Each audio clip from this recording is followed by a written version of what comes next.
अस्सलाम वालेकुम। Black rat snake, वैसे इसके और भी कॉमन नेम्स हैं जैसा कि black chicken scale, scaly black snake या फिर माउंटेन ब्लैक स्केल। अब ये कॉमन नेम्स का मतलब ये होता है कि लोग अपनी ही ज़बान के मुताबिक मतलब लैंग्वेज के मुताबिक अपने अल्फाज में किसी भी एनिमल को या फूल को नाम दे दिया जाता है, तो इसको हम बोलते हैं कॉमन नेम्स। इस सांप के कलर पैटर्न में हमें ज़्यादातर शाइनी ब्लैक कलर ही देखने को मिलेगा। शाइनी ब्लैक कलर का मतलब यानी कि चमकने वाला काला रंग, ना कि फीका काला रंग, क्योंकि कुछ स्नेक्स ऐसे होते हैं जिनका काला रंग तो होता है पर वो फीका होता है, मैट ब्लैक होता है, पर इसका शाइनी ब्लैक होता है या इसको हम ग्लोसी ब्लैक भी बोल सकते हैं। अब इसका हमें ज़्यादातर तो वैसे काला रंग ही देखने को मिलता है, लेकिन कभी कभार ये भी हो सकता है कि इसकी बॉडी के ऊपर हमें कुछ ब्राउन या फिर सफ़ेद रंग की मार्किंग भी देखने को मिल सकती हैं, मतलब ब्राउन या सफ़ेद रंग की लकीरें या कुछ धब्बे वगैरह देखने को मिल सकते हैं। इस सांप की बैली की बात की जाए तो ये ग्रे रंग में हो सकती है या थोड़ा बहुत कभी-कभार इसमें सफ़ेद रंग भी हो सकता है और इसके मुँह के नीचे हमें सफ़ेद रंग ही नज़र आएगा देखने को। इस सांप की स्किन टाइप स्केल्स है, मतलब स्केल्स का ये होता है कि छिलके होते हैं इसके ऊपर, पर इसके स्केल्स कुछ सांप की निस्बत ज़रा रिजिड होते हैं, मतलब सख्त होते हैं या हार्ड होते हैं इसके स्केल्स। मतलब अगर हम इसका एक छिलका उतारेंगे ना तो वो सख्त होगा, वो इजीली मुड़ नहीं सकता या नुकीले भी हम बोल सकते हैं। इस तरीके से इसके स्केल्स होते हैं। ब्लैक रैट स्नेक की एवरेज लेंथ 7 फीट तक हो सकती है, पर ये 9 फीट तक भी जा सकता है। जी हाँ, इतनी ज़्यादा भी इसकी लेंथ हो सकती है। इसका एवरेज वेट 2.5 पाउंड हो सकता है, पर ये नंबर ऊपर नीचे भी हो सकता है। इसका एवरेज लाइफ स्पैन 20 साल तक का हो सकता है। तो इस तरीके से हम इसकी फिजिकल अपीयरेंस को डिफाइन करते हैं। ब्लैक रैट स्नेक एक एक्सपर्ट क्लाइंबर भी होता है, मतलब कहने का ये है कि ये बड़ी आसानी से दीवारों पर चढ़ सकता है या दरख्तों पर भी चढ़ सकता है, क्योंकि वो इस तरीके से जैसा कि मैंने अभी बोला आपको कि इसके स्केल्स ज़रा रिजिड होते हैं, मतलब सख्त होते हैं।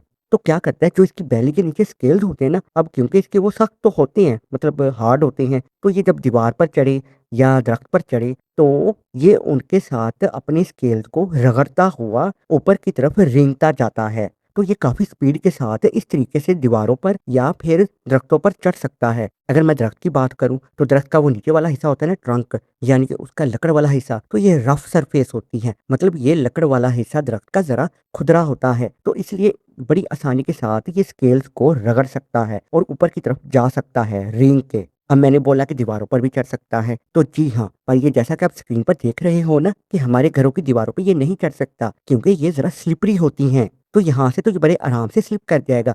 ये रफ दीवारों पर बड़े आराम से चढ़ सकता है। मतलब अगर हम बात करें ना कि जैसा कि होती है ना मिट्टी की दीवारें, पुराने ज़माने में उनके ऊपर उभार भी होता था या फिर ईंट की दीवारें होती हैं, तो उन पर भी थोड़ा बहुत कभी-कभार हमें उभार देखने को मिल जाता है। वो भी काफ़ी रफ सरफेस होती है ऐसी दीवारों की, तो ऐसी खुरदरी दीवारों पे ये चढ़ सकता है, ना कि हमारे घर की दीवारों पे ये सिर्फ़ ये रफ जगह पर ऊपर जा सकता है। तो इसलिए इसको हम बोलते हैं एक्सपर्ट क्लाइंबर। अब ये दीवारों और तख्तों पर तो चढ़ सकता है, इसके साथ-साथ वक़्त आने पर अगर इसको ज़रूरत पड़े तो ये पानी में भी थोड़ा बहुत तैर लेता है। जी हाँ, ये थोड़ा बहुत स्विमर है।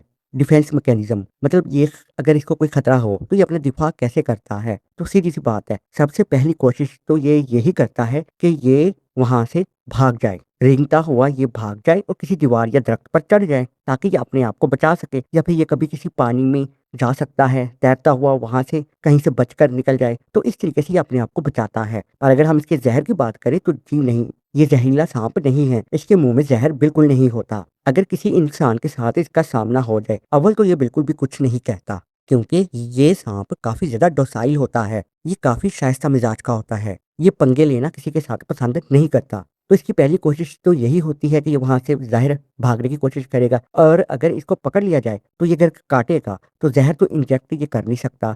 ये है कि इसका काटा हुआ काफ़ी पेनफुल हो सकता है, पर फिर भी डरने की बात नहीं है। ये एक गंदी किस्म की बदबू छोड़ता है ताकि इसको छोड़ दिया जाए। तो बस इस तरीके से ये अपना दिफ़ा कर सकता है। इसकी ज़ुबान क्योंकि एक फ़ोर्क की तरह होती है, मतलब फ़ोर्क का ये होता है कि एक काँटेनुमा होती है। ये बाहर निकालता है और फिर ये अपने मुँह के अंदर ले जाता है। तो इसके मुँह में के अंदर ऊपर वाले हिस्से में 2 सुराख होते हैं, जहाँ पर अपनी ज़ुबान को ये एंटर करता है, यानी कि लगाता है। इसके ब्रेन को फिर सिग्नल जाता है कि बाहर का माहौल कैसा है। ये बाहर के माहौल का अंदाज़ा लगाने के लिए अपनी ज़ुबान का इस्तेमाल करता है। अगर हम इसके बिहेवियर की बात करें तो ये सांप डायूरेनल होता है। ये दिन के वक्त एक्टिव होता है और रात के वक्त ये रेस्ट करना पसंद करता है और दिन के वक्त ये एक्सप्लोर करता रहता है। या यूं भी कह सकते हैं कि ये जनाब आवारागर्दी करते हैं। अब इसके खाने पीने की बात की जाए तो ये काफी ज्यादा रोडेंट्स खाने पसंद करता है। रोडेंट्स या हम इनको रोडेंशिया भी बोलते हैं। इसमें आ जाते हैं ऐसे एनिमल जो कुतरने वाले होते हैं, मिसाल के तौर पर गुलहरिया, चिपमंक्स या फिर चूहे वगैरह। ये इनको बड़े शौक से खाता है। या फिर छोटे मोटे परिंदे खाता है। ये परिंदों के अंडों को भी ये उठा लेता है, दरख्त के ऊपर जाता है और उनके घोंसले से उनके अंडों को उठाकर खा जाता है।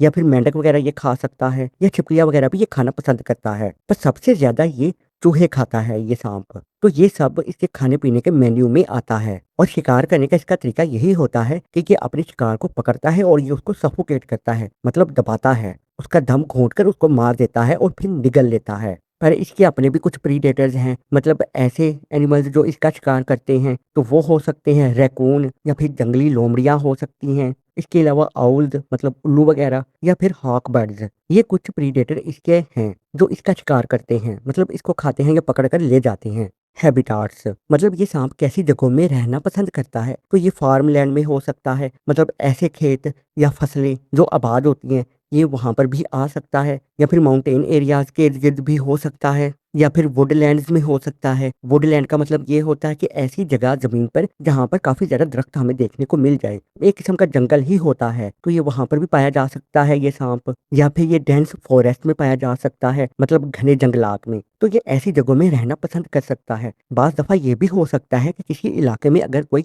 सैलाब वगैरह आए तो ये उस पानी के साथ भी आ सकता है आबादी वाले एरियाज में। अगर हम इसकी ज्योग्राफिकल डिस्ट्रीब्यूशन देखें तो ये मिलेगा हमें मिजोरी में, लुजियाना में, ओक्लाहोमा में, नेब्रास्का में, या फिर टेक्सास में। Reproduction female black red snake 5 से 30 अंडे दे सकती है और वो ऐसी जगह में देती है जहां पर इसको छुपा के रखा जाए, मतलब पत्थरों के नीचे हो सकता है या फिर लीफ फिल्टर हो सकता है। लीफ फिल्टर का मतलब ये होता है कि जहां पर दरख्तों के पत्ते टूटकर गिरे हुए होते हैं ये वहां मतलब पत्तों के नीचे अंडे देती है ताकि उनको छुपा के रखा जाए। और फिर तकरीबन 70 दिन के बाद इनमें से छोटे बेबी स्नेक से निकल आते हैं और इनका साइज आमतौर पे 1.5 या 2 इंच तक भी हो सकता है। भाई ये जो बेबी स्नेक्स अंडे से निकलते हैं ना, तो इनको पेरेंट्स के केयर की जरूरत नहीं होती, ये अपने आप के काबिल होते हैं। और अब बिल्कुल आखिर में पॉपुलेशन स्टेटस। तो जी इनकी आबादी अभी बिल्कुल स्टेबल है, इनकी आबादी को अभी ज्यादा खतरा नहीं है। वैसे मैं रोडेंट्स पर पहले वीडियो बना चुका हूँ, इस वीडियो के एंड पर आपको वो भी मिल जाएगी। इस वीडियो के बाद आप उसको भी चेकआउट कर सकते हो। तो खैर अगर आपको ये वीडियो अच्छी लगी है तो इसको लाइक कर सकते हो, कमेंट में अपनी राय दे सकते हो, कोई सवाल भी पूछ सकते हो और चैनल को सब्सक्राइब भी कर सकते हो। तो मिलते हैं नेक्स्ट वीडियो में, तब तक के लिए अल्लाह हाफिज।